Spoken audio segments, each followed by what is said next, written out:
We're going to be talking dividend stocks this hour.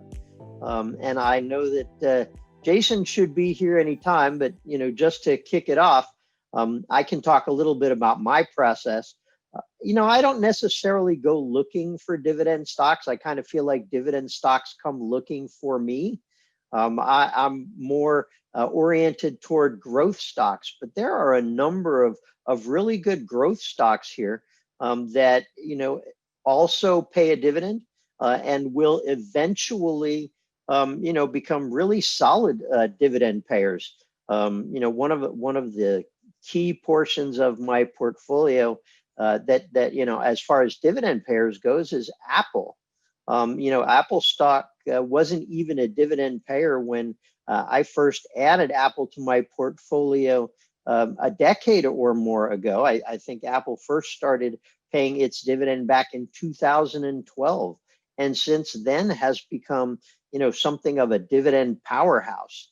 I'm sure many investors recall that when Steve Jobs was at the helm, he was firmly against paying dividends to investors. He preferred to put all of the Apple's money into the growth of the business and look forward to the future.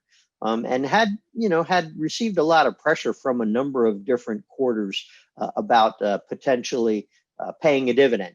And after Steve Jobs, was no longer with Apple and sadly no longer with us, such a genius and such an innovator, then Tim took the helm, and Tim Cook decided that paying dividend was a way to go.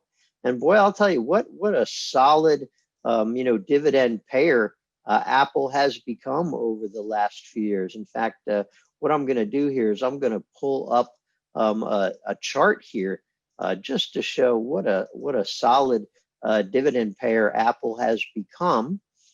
I'm here. I think the whole world's having some challenges this morning. Hey, Danny. Hey, there's Jason Hall. Back to telling us about Tim Cook and the incredible job he's done at Apple, which has become a secret, wonderful dividend investment. Absolutely. And I'm going to go ahead and pull up a chart here and just, make a quick change to it here. And, we all know that Apple has been paying a dividend now since, going back to 2012. So I'm going to go ahead and throw 2012 in there. Oh, I guess it needs a little bit more help from me here.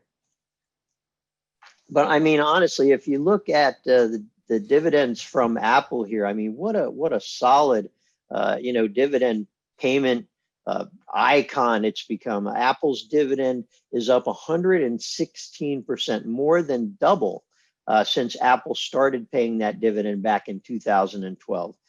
So just a really solid dividend payer.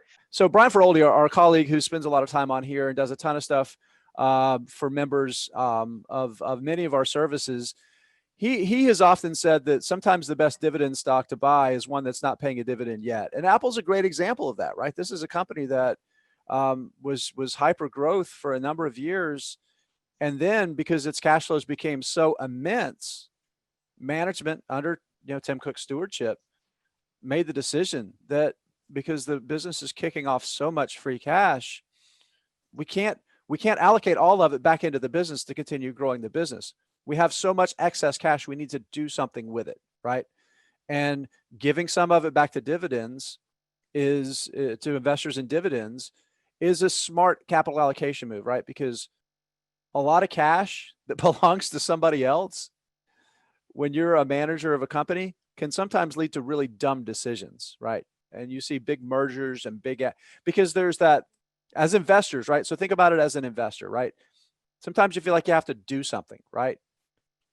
And sometimes the best thing to do is nothing, right? So when you have a bunch of cash sitting on the balance sheet, sometimes the best thing to do is get rid of that cash and send it back to the people that invested in your company, right? So Tim Cook, I think, has done an incredible job, and I don't think he gets near enough credit for helping, keep that momentum with Apple and turning it into what's become a great dividend stock.